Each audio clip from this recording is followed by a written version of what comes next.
तिमी कुन बहिनी हौ कति बहिनी साथमा छ बहिनी भएर हेर मेरो त 7 बहिनी छ 7 बहिनी तिमी कहाँ छन् त तिम्रा 7 बहिनी तिमीको नाम के भनेर थाहा पाउनु पर्छ त हामी मूर्खले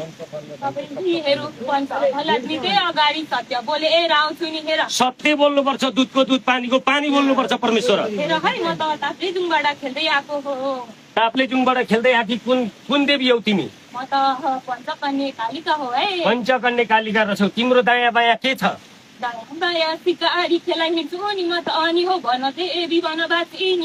अगुवा सिकारी पछुवा के छ तिम्रो दायाँ बायाँ अगुवा पछुवा तिम्रो लावा लस्कर पालेछौ महारानी लिएर हिँड्छु पछुवा त म काली खेला हिँड्छु है अगुवा त महारानी हिँड्दैन त प्रभु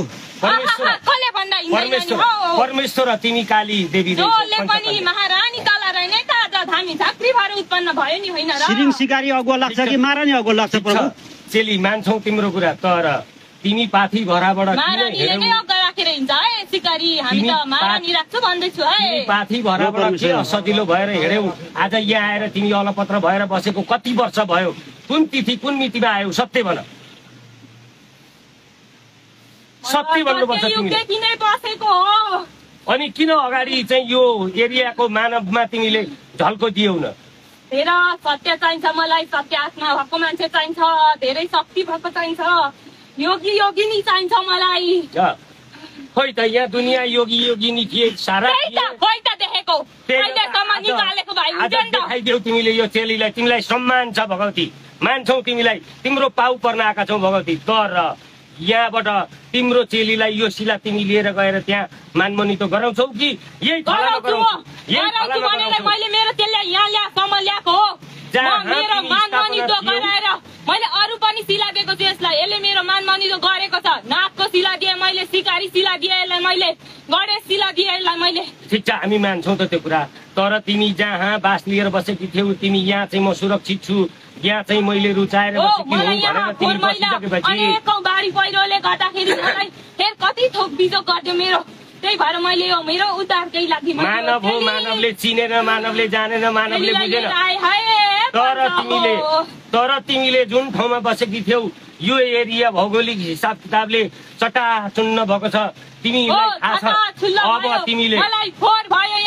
तिमीलाई फोहोर भयो मान्यौ अब हामी मूर्ख मदेखेको चेत आँखा खुलाइदेऊ तिमीले सत्य हामी अब तिम्रो पाउ पर्छौ तर तिमीले जहाँ थियौ जहाँ बास लिएकी थियौ त्यही थला किल्लामा तिमीलाई मान्न पाउनुपर्छ यही बसोस् यही छ भन्छौ भने अझै पनि 5 स्थान छन् है तर यो चाहिँ मैले मेरो चेलीलाई छुट्याइदिएको हो है ठिक छ चेलीले नि गर्नुपर्छ तिम्रो चेली तिमीले रुचाएर चेलीमाथि आयौ हामीहरूले सम्मान गरेका छौँ तर तिमीले जहाँ बास लिएकी थियौ त्यही यो एरियाको हामी मूर्खले पनि तिम्रो पाउ सदैव पर्न पाउनुपर्छ तिमीले यो रोकसेक यो तिमीले यो चित्र विचित्र रोक्नु सक्नुपर्छ आशीर्वाद दिएर तिमीहरूलाई पनि राम्रो गर्दै जान्छु तिम्रो चेलीले यही थला किल्लामा मान्नुपर्छ पहिला तिमी कहाँ थियौ योभन्दा अगाडि यहाँ उत्पत्ति हुनुभन्दा अगाडि त माथि थियौ कि कहाँ थियौ त होइन होइन यही स्थानमा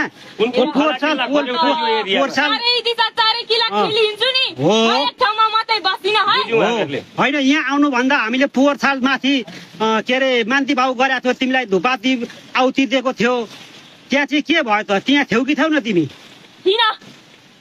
त्यहाँ कसरी त्यहाँ मान्यौ त त्यहाँ मलाई यहाँ मान भनेर कसरी बोल्यौ त यो एरियामा कसैले तिम्रो नाम धामी झाँक्रीकै छल होला है तिम्रो एरियामा तिमी बसेको एरियामा कुनै धामी झाँक्रीले कुन नाम दिएर चाहिँ मानमनितो गर त कुन देवीको मानमनितो गर सत्य भन्छ यहाँ त नाग हो गरेको त्यहाँ जहाँ गर हो अगाडि नाग के अरे नाग राजा नाग रानी छन् सिरिङ सिकारी छन् देवी छन् 5 जल कन्या देवी छन् सिंह राजा छन् पछुवा झाँक्री छन् त्यही साथ मानेर चाहिँ हामीले पोहोर साल तिमीलाई आउती गरेर तिमीले बाचा गरेका थियौ नि त म अब यसको विघटन गर्दिन मलाई उत्पन्न हुन्छ यो हैन है होइन त्यहाँ त म त बाहिर निस्केको मेरो वासस्थान भित्र छ भनेर हिजो बोलेको थियौ तिमीले त त्यो अर्कै ठाउँमा हो अर्कै ठाउँ हो यो माई खोला हो यहाँनेरि धेरै देवी देवताले 33 कोटीले नै बास गरेका हुन्छन् तिमीले मलाई यो यतिको लागि अपमान गर्नु चाहिँ अपमान गरेको होइन, अपमान गरेको होइन। हामीले बुझ्न खोजेको प्रभु बुझ्न खोजेको राखेर सोध्ने,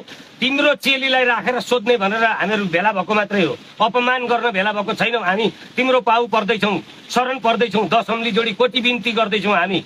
त्यसपछि तिमीले देखाइदेऊ, सम्मान छ यो चेलीमा, तिमी आइदेऊ, देखाइदेऊ। हामीहरूले कौतलता धेरै अगाडिदेखि चलाएर लिएर आएको हौँ। यहाँ देवी सिंह खोजेर मान्नुपर्छ भनेर हामीहरूले दुनियाँ दिवाना कुरा चलिरहेछ। त्यस्तै हो, एउटा सार्वजनिक हिसाबमा सारा साथीभाइसँग चाहिँ सरसल्लाह गर्नुपर्दा ढिलो भएर आएको मात्रै हो, अरू केही पनि होइन। त्यसपछि जुन स्थानमा तिमीले बास लिएकी छौ रुचाएर, त्यही स्थानमा मान्नुपर्छ भन्ने हामी सारा मूर्खहरूको भनाइ हो।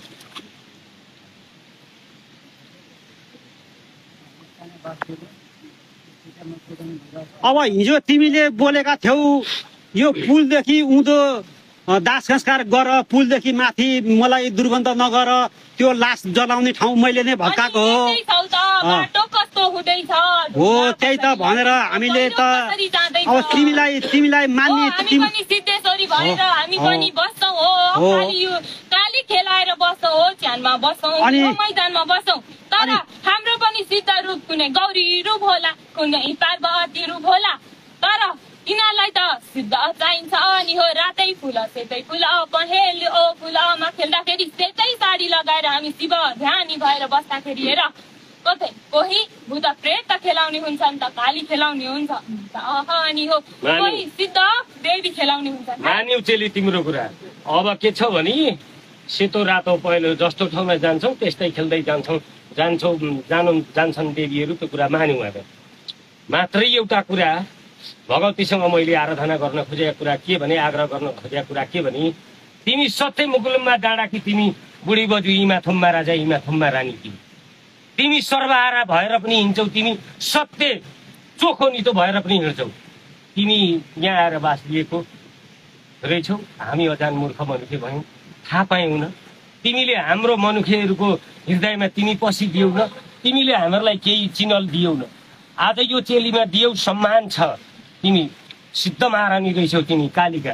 तिमी दक्षिण जाँदा काली खेल्दै रहेछौ, उत्तर जाँदाखेरि तिमी बुढी बजु भएर खेलेर हिँड्दै रहेछौ, पूर्व जाँदा चम्के भएर खेल्दै रहेछौ, पश्चिम जाँदाखेरि चकमके भएर खेल्दै रहेछौ।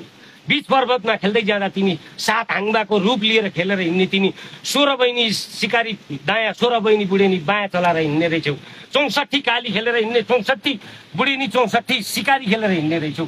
जान्यौ त बुझ्यौ त। तर तिमीलाई यति सोध्यौँ, तिमीले जहाँ चाहिँ हिजो बास लियौ त्यही ठाउँमा हामी अजान मूर्ख मनुखेहरू, जुठो खाइ जुठो बोली हिँड्ने मनुखे, अघि तेत्रा युगमा शिवजीले सृष्टि गरिदिया हो नि त मनुखे, जुठो खाँदै झुटो बोली हिँड्ने मनुखे सृष्टि गरिदिनु भयो नि त शिवजीले। अब अहिले तिमीले चेत दिँदै आयौ, तिमी भित्र हृदयमा घुसी दिँदै आयौ, आज यो चेलीमा दियौ तिमीलाई सोध्न हामी आयौँ। तिम्रो अपमानमा आएका छैनौँ, सत्य तथ्य लिएर आएका छौँ। तिमीलाई यति सोध्न खोज्यौ नि त, जहाँ थिइन् यी बुढी बजु त्यही ठाउँमा हामीहरूले मान्न पाउनुपर्छ। यो कुरा सत्य है बुढी बजु। यहाँबाट ठाउँ सारेर भोलि यो एरियाको उथल पुथल, यो भल पहिरो कसले जिम्मा लिन्छ, यो कुरा सत्य भन्नुपर्छ चेलीका आङमा।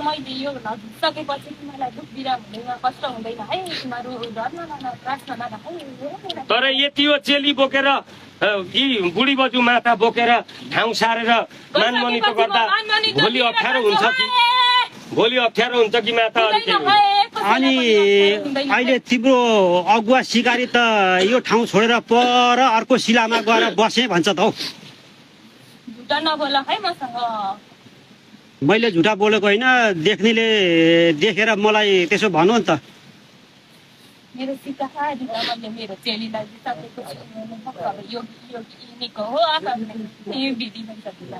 अनि मुन्दुमा हुन्छ है। अनि हामीलाई त यहाँ तैँले यो तिथिमिति पारेर पूजा गर है भनेर भनेको छ। तिम्रो तिथिमिति के हो पूजा आज? मेरो त पञ्चमी खेल्दै आउने हो, हामी पनि पञ्चमी मान्छौँ। कुन उँधौली उँभौली? म त अनि हो बैशाखी खेल्दै आउँछु नि हो। अनि हिजो हामीलाई चाहिँ नि उँधौली पञ्चमीमा के अरे पूर्णी पछाडि पञ्चमीमा मेरो माथि बाउ गर, मलाई धुपाती गर, मलाई आउती दे भनेर हामीले त्यसरी अराएको हुनाले हामीले त गऱ्यौँ त पोहोर साल। अब तिम्रो तिम्रो धुपाती गर्ने बेला आउँदैछ। हामीले त मान्न खोजिरहेछौँ। जहाँ मान्ने थियौँ त्यहाँ त यसो के अरे त्यसको वृक्ष नकाट, घाँसपात नकाट, त्यहाँ प्रयोग नगर। सबै एउटै हो है माइला। अब अनि मलाई नै मानेको हो। हो तिमीलाई नै मान्छौ हामीहरू। अब अनि मलाई नै मानेको हो है। सबै सृष्टि त हामीले नै गरेको हो है। हो सबै सृष्टि हामी।